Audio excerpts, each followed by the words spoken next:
नमस्कार दोस्तों, संस्कृत वर्धनम कक्षा में आप सभी का फिर से स्वागत है। गीता के इस सबसे अंतिम वीडियो में दोस्तों हम लोगों ने इससे पहले गीता का 2 वीडियो पढ़ लिया है। उस दोनों वीडियो में हम लोगों ने 12वां अध्याय पढ़ा है और आज भी हम लोग 12वां अध्याय ही पढ़ेंगे। लेकिन पिछले 2 वीडियो में हम लोगों ने श्लोक नंबर 1 से 12 तक देखा था, जो कि उसमें मैंने बताया है कि उसमें साकार और निराकार भक्ति करने वालों में अंतर किया गया है कि इन दोनों में सबसे ज़्यादा योगी कौन है। ठीक है दोस्तों, लेकिन यहाँ हम लोग पढ़ेंगे कि सच्चा भक्त कौन है। ठीक है, जो सच्चा भक्त है उसके लक्षण क्या हैं। 12 से 20 तक में यही चीज़ है, 12 से 20 तक में यही बातें कही गई हैं। तो हम लोग आज ये पढ़ेंगे। आप लोग को मैं आशा करती हूँ कि आपको समझ में ये बात आ गया होगा कि 12 से 20 तक में सच्चा भक्त का क्या लक्षण है, उसमें क्या लक्षण होने चाहिए, वो बात इसमें बताया गया है। और 12 तक में साकार और निराकार, सगुण निर्गुण भक्ति करने वालों के बीच अंतर बताया गया था।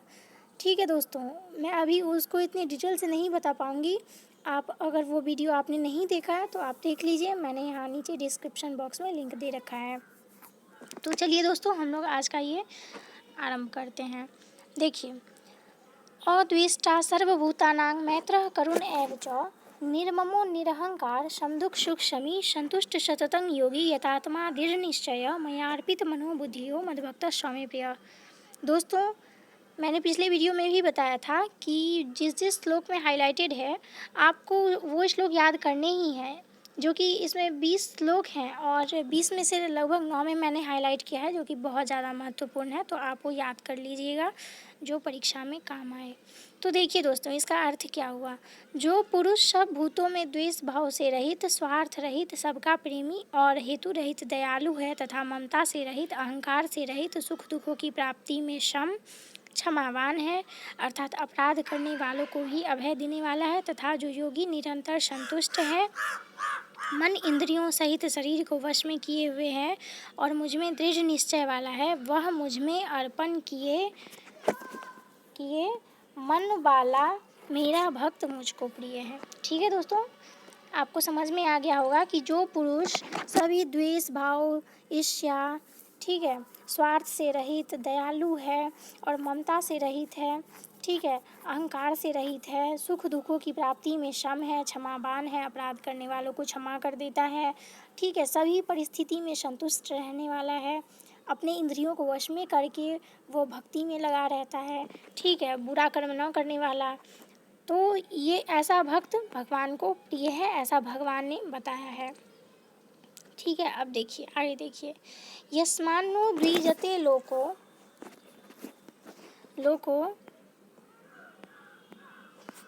यस्मान्ने द्विजते लोको लोकान्नो द्विजते च यः हर्षामर्षभयोद्वेगैर्मुक्तो यः स च मे प्रियः।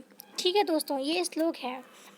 इसका अर्थ हुआ, जिससे कोई भी जीव उद्विग्न को प्राप्त नहीं होता और जो स्वयं को भी किसी जीव से उद्विग्न को प्राप्त नहीं होता, तथा जो हर्ष अमर्ष भय उद्वेग आदि से रहित है, वह भक्त मुझको प्रिय है। इसका अर्थ हो गया दोस्तों, कोई भी जीव मतलब किसी वस्तु को देखकर, ठीक है, वह उद्विग्न को प्राप्त नहीं होता है, ठीक है, और जो हर्ष अमर्ष भय इत्यादि इन सब से रहित है, वह भक्त मुझको प्रिय है।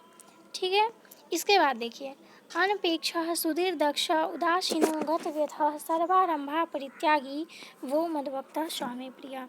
दोस्तों, इसका अर्थ हुआ, जो पुरुष आकांक्षा से रहित है, बाहर भीतर से शुद्ध, चतुर, पक्षपात से रहित और दुखों से छटा हुआ है, वह भक्त मुझको प्रिय है। उसके बाद, यो न हर्ष्यति न द्वेष्टि न शोचति न कांक्षति शुभा परित्यागी भक्तिमान्य स्वामी प्रिय। जो न कभी हर्षित होता है, बहुत ज़्यादा इम्पोर्टेंट श्लोक है, जो न कभी हर्षित होता है, न द्वेष करता है, न शोक करता है, न कामना करता है, जो शुभ अशुभ सब पूर्ण कर्मों का त्यागी है, वह भक्त मुझको प्रिय है। उसके बाद, समः शत्रौ च मित्रे च तथा मान अपमानियो शीतोष्ण सुख दुखेषु समः संग विवर्जिता। अर्थात जो शत्रु मित्र में सम, मान अपमान में सम है तथा सर्दी गर्मी सुख दुखादि सभी में सम है, वह भक्त मुझको प्रिय है, मतलब भगवान को वह भक्त प्रिय है। तुल्य निंदा स्तुतिर्मौनी संतुष्टो येन केनचित् अनिकेतः स्थिरमतिर्भक्तिमान्ये प्रियो नरः। जो निंदा स्तुति को समान समझने वाला, मननशील और जिस किसी प्रकार से भी शरीर का निर्वाह होने में सदा ही संतुष्ट है, वह और रहने के स्थान में ममता आसक्ति से रहित है, वह स्थिर बुद्धि भक्तिमान्य पुरुष मुझको प्रिय है। ठीक है दोस्तों, यहाँ आसक्ति का मतलब हो गया किसी चीज़ से आसक्त नहीं होना, मतलब किसी चीज़ को देखकर ऐसा नहीं सोचना कि ये मेरा हो जाए, ठीक है, ऐसा नहीं समझना, जो भी है उसके पास उसी में संतोष रखना, यही आसक्ति हो गया। ऐसा स्थिर बुद्धि भक्तिमान्य पुरुष मुझको प्रिय है। उसके बाद ये तु धर्मयामृत मिदं यथोक्तं पर्युपासते श्रद्धाना मत परमा भक्तास्ते अतीव में प्रिया। परंतु जो श्रद्धायुक्त पुरुष मेरे परायण होकर इस ऊपर कहे हुए धर्म में अमृत को निष्काम प्रेम भाव से सेवन करते हैं, वे भक्त मुझको अतिशय प्रिय हैं। इसमें भगवान ने यही बताया है कि ऊपर में भगवान ने जो भी कुछ बताया, अगर उसका कोई पालन करता है, ठीक है, भगवान की भक्ति करके, वो भक्त भगवान को प्रिय है, अतिशय प्रिय है, भगवान ने ऐसा बताया है। दोस्तों, यहाँ तक ये 20 श्लोक ख़त्म हो जाते हैं और बस यही इतना ही आपको करना है, और जिस जिस मैंने हाईलाइट किया उस श्लोक को आपको याद करना है और एग्ज़ाम में लिखने हैं, ताकि आपको ज़्यादा से ज़्यादा मार्क्स मिले। और देखिए दोस्तों, मैंने यहाँ एक चीज़ आप लोगों के लिए लाया है कि प्रश्न आपको इसमें से एक ही आएगा, क्योंकि भगवद गीता का 12वां अध्याय जो है वो सबसे छोटा अध्याय है। 18 अध्याय में सबसे छोटा अध्याय 12वां अध्याय है, जो कि इसमें से एक ही प्रश्न बनते हैं। बस अगर आपको इसमें लॉन्ग आंसर टाइप क्वेश्चन अगर इसमें से पूछेगा 12वां अध्याय में से, तो बस एक ही क्वेश्चन आएगा कि भगवद गीता के आधार पर भक्ति योग को समझाएं, या फिर भगवद गीता का 12वां अध्याय को बताएं। 12वां अध्याय में क्या है? 12वां अध्याय में है भक्ति योग, इसीलिए ऐसे पूछ देगा यहाँ पे 12वां अध्याय में भक्ति योग है, इसीलिए आपको ऐसे ही पूछ देगा भगवद गीता के आधार पर भक्ति योग को समझाएं या फिर 12वां अध्याय को समझाएं। तो दोस्तों, सबसे पहले इसमें कुछ पॉइंट आपको ऐड करने होंगे। उसके बाद मैंने जो 3 वीडियो में गीता को पढ़ाया है, उसमें जो भी श्लोक को मैंने हाईलाइट किया है, वो श्लोक आपको देना होगा। और सबसे पहले इंट्रोडक्शन में आपको जो मैंने पहले वीडियो में बताया है गीता के बारे में कुछ कुछ, वो आपको देना होगा कि इसमें कि कृष्ण भगवान ने अर्जुन को संदेश दिया है, क्यों दिया है। उसके बाद मैंने जो उसमें बताया था कि यहाँ पे कुरुक्षेत्र में युद्ध हुआ है, ये सब जो भी इसका इंट्रोडक्शन है जो कि मैंने बताया है पिछले वीडियो में, आप वहाँ से देख लीजिएगा। तो वो आपको सबसे पहले इंट्रोडक्शन इसमें ऐड करना होगा, क्योंकि ये गीता है, क्वेश्चन पूछेगा तो सबसे पहले इंट्रोडक्शन रहना चाहिए, आपको वो देना है। उसके बाद दोस्तों, इसमें 12वां अध्याय का इंट्रोडक्शन देना होगा कि 12वां अध्याय में क्या क्या रहा है। उसके बाद आप उसमें श्लोक ऐड करिएगा। देखिए, भगवद गीता का वर्णन गीता के 12वें अध्याय में भक्ति योग का वर्णन गीता के 12वें अध्याय में किया गया है। भक्ति शब्द की उत्पत्ति भज धातु से होती है, ठीक है। भज धातु है एक, इसका अर्थ होता है ईश्वर सेवा, भज का अर्थ होता है ईश्वर सेवा, ठीक है। और भक्ति योग के निम्नलिखित लक्षण हैं, ये आपको पहले ऐड करना होगा। उसके बाद आप 12वां अध्याय में जो भी श्लोक है जो मैंने हाईलाइट किया उसको आप लिख देना। तो देखिए, इसमें निम्नलिखित लक्षण हैं भक्ति योग के। ईश्वर के प्रति अटूट श्रद्धा एवं अगाध प्रेम, ईश्वर ही सर्वस्व दिख पड़ता है। इसमें भक्त ईश्वर को सृष्टि के कण कण में पाता है। सभी वस्तुओं से ध्यान खींचकर भक्त ईश्वर पर ध्यान केंद्रित करता है। भक्त अपने को ईश्वर के समक्ष तुच्छ समझता है। ईश्वर के विषय में निरर्थक बकवास से दूर रहकर ईश्वर में संपूर्ण आत्मसमर्पण करता है। कण कण में ईश्वर का निवास समझकर किसी भी जीव को कष्ट न देता है। कर्म फल से उदासीन होकर सब कुछ ईश्वर के पर समर्पित करता है, ठीक है। आपको यहाँ तक ये चीज़ देना होगा। आप एक बार पढ़ लीजिएगा तो समझ आ जाएगा बहुत अच्छे से, आप बहुत अच्छा नोट्स भी बना सकते हैं इससे।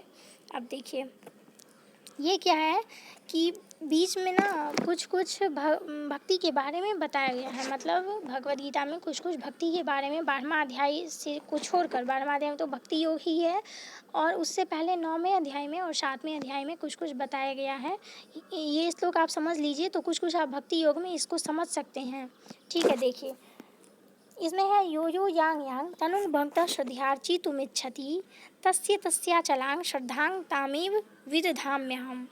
मतलब जो सकाम भक्त का मतलब यहाँ पे हो गया हम लोग जो भक्ति करते हैं अपने घर में, वो जो सकाम भक्त जिस जिस देवता के स्वरूप को श्रद्धा से पूजा पूजा करता है या पूजना चाहता है, उस भक्त की श्रद्धा को मैं उसी देवता के प्रति स्थिर करता हूँ। ठीक है दोस्तों, यहाँ पे इस बात का मतलब ये हो गया कि हम सब आदमी सब बोलता है कि मुझे कृष्ण भगवान पसंद है, मुझे राम पसंद है, मुझे महादेव, मैं महादेव की भक्ति करता हूँ। कोई बोलते हैं कि मैं देवी की भक्ति करता हूँ। किसी भी भगवान का आराधना करिए आप, उससे कोई फ़र्क नहीं पड़ता। भगवान यहाँ बोल रहे हैं कि आप जिस किसी का भी आराधना करते हैं, भगवान उसको उस देवता के प्रति स्थिर कर देते हैं। तो आपके मन में ये सवाल नहीं आना चाहिए कि मैं इस देवता का पूजा करूं, किसकी पूजा करूं, ऐसा नहीं है। गॉड एक ही है। तो आप किसी की भी पूजा करो, बस ध्यान से भक्ति करो, जो जो इसमें बात दिया गया है उसको फॉलो करके करो। ठीक है, बस इसमें यही बताया गया है। दूसरा देखिए, पत्रं पुष्पं फलं तोयं मे भक्त्या प्रयच्छति तदहं भक्त्युपहितं मनसामि प्रयतात्मनः। मतलब ये 9वां अध्याय का 26वां श्लोक है। ठीक है, ये 9वां अध्याय का 26वां श्लोक है, आप देख सकते हैं। जो कोई भक्त मेरे लिए प्रेम से पत्र, पुष्प, फल, जल आदि का अर्पण करता है, उस शुद्ध बुद्धि निष्काम प्रेमी भक्त को प्रेम पूर्वक अर्पण किया हुआ वह पत्र पुष्प आदि मैं सगुण रूप में प्रीत सहित ग्रहण करता हूँ। सगुण रूप का मतलब यहाँ हो गया हम लोग घर में जो पूजा पाठ करते हैं वो, जो कि मैंने आपको पिछले वीडियो में भी बताया है। तो आप देखिए कि भगवान बोल रहे हैं कि कोई भी अगर पूजा करता है सगुण रूप में मुझे, तो अगर वो पत्र पुष्प कुछ भी हमको चढ़ाता है तो वो भगवान प्रीत सहित, मतलब आदर सहित, अच्छे से, एकदम निश्चल भाव से भगवान स्वीकार करते हैं।